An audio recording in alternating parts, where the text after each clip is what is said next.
Okay, I promise this doesn't turn into a rant, but I need to say something. Just in the last couple of weeks, I've heard from 3 vets, all in the same situation, with customers bringing their dogs in to be put to sleep. No medical problems, just dogs showing aggression, either to dogs or family members, or it doesn't matter, they're just being aggressive. The vets have, because by their very nature, vets are animal lovers, they're surgeons who literally do life-saving things on a daily basis. They have said to each customer, you don't have to do this, there's an alternative, contact this guy, he specialises in this, he'll help you out. I didn't hear a thing from any of those 3 customers, and I can give you a list of 50 people like that in the last year, and it's becoming increasingly apparent that people are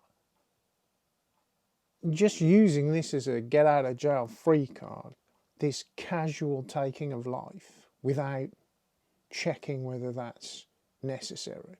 Well, I'll tell you now, 100%, it is never necessary to take an animal's life for behavioural problems, no matter how bad you think things are. If you're watching this video and listening to me, take a look at the animals that you're looking at now. Happy, balanced, having fun. The majority of dogs brought to me are brought to me for aggression problems. They've been through multiple dog trainers and been deemed as unworkable.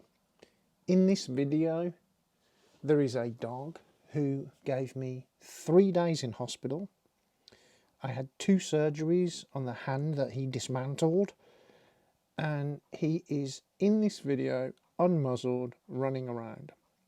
He went through 7 dog trainers. One of them sued the family for a minor bite.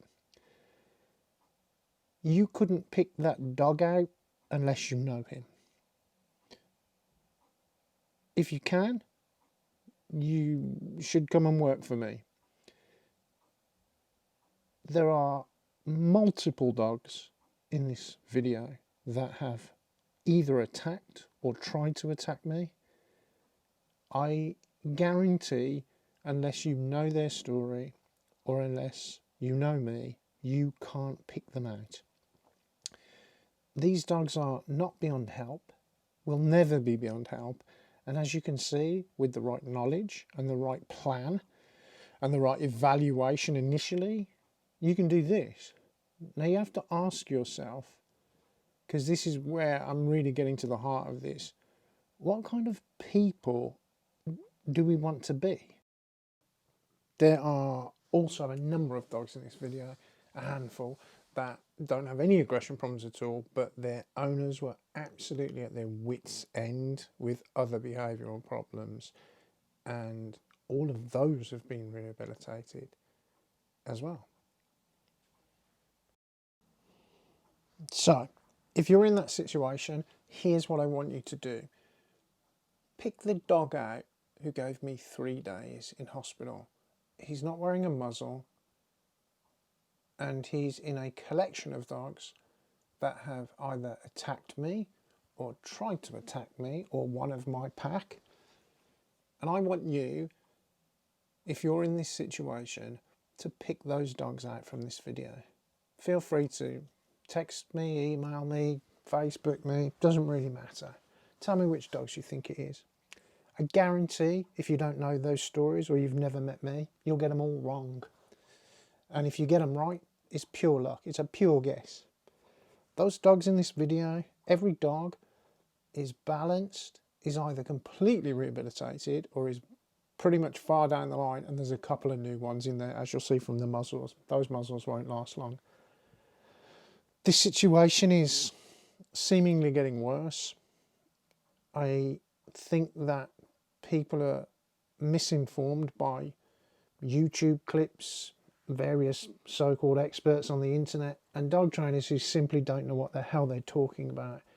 If your dog trainer ever recommends this, first of all, do not pay them, and just find someone else who has a absolute no-kill policy. And that goes for any rescue centre you ever use, and vet too. If your vet ever says to you your dog should be put to sleep for behavioural problems, change your vet. If you're in the West Midlands area, contact me. I'll give you a list of vets who will never do this. And they're good friends of mine.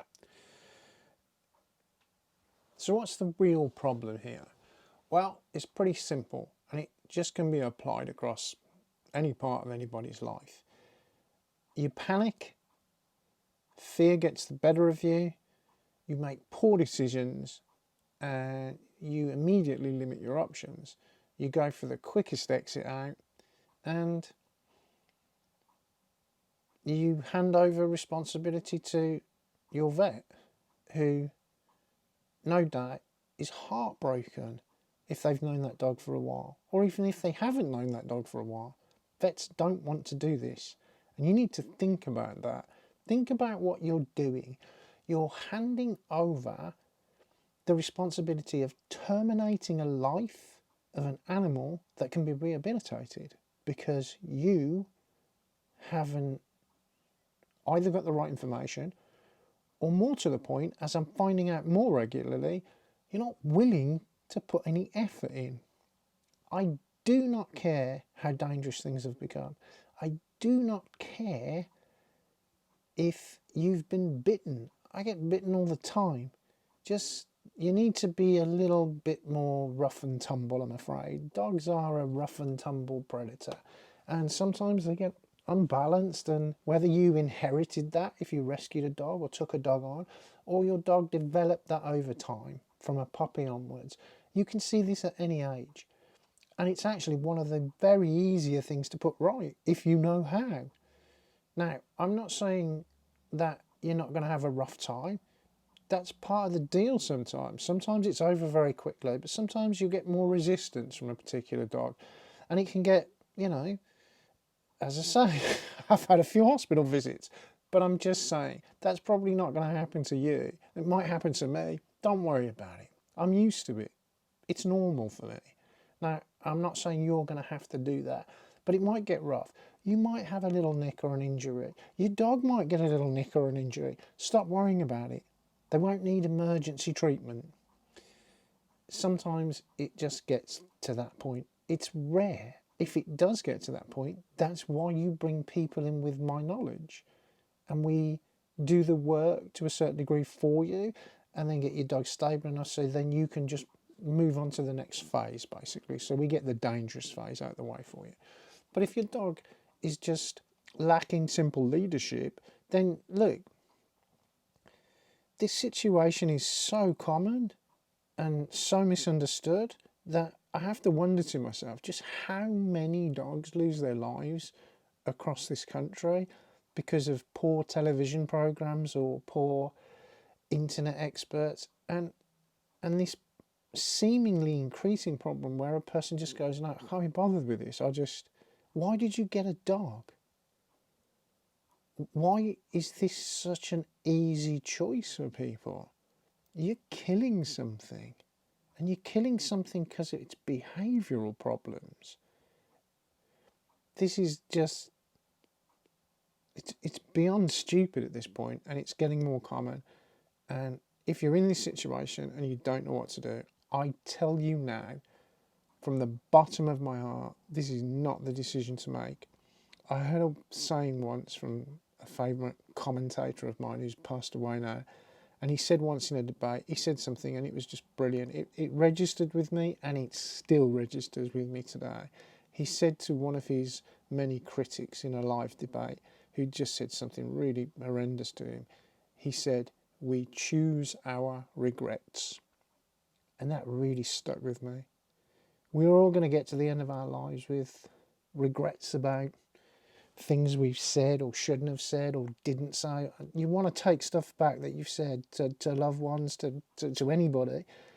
Don't make this decision something that you regret forever, and it will haunt you. I've seen what this does to people, and I've absolutely seen what it does to vets. And you need to rethink this. If you don't know what to do, find somebody locally who does. As I say, if your vet is telling you there's no alternative, change your vet, find someone else. You can't be an animal or a dog lover if you can't call yourself that if you're willing to go that far to get rid of a problem. That's actually pretty basic. It might look terrifying to you, but you'd be surprised at how quickly this can be fixed. And this is a human issue, by the way. It's not a dog issue. That saying, I'm not a big fan of it, but it is relatively accurate. It's not the dog, it's the owner. That's pretty accurate across the board. So, if you're in that situation, stop your panicking, contact some local people, don't give them any money until they show you some proof that they've dealt with this before, and then you can go forward from there. Stop taking the lives of animals because of this problem. It is easily fixed. You're going to have to put some work in. It might get a little rough and tumble. You might get some stress. Your nerves might be tattered a little bit. Don't worry about it. Life's a big, long struggle, and every struggle you come through makes you a better version of yourself. Think about that.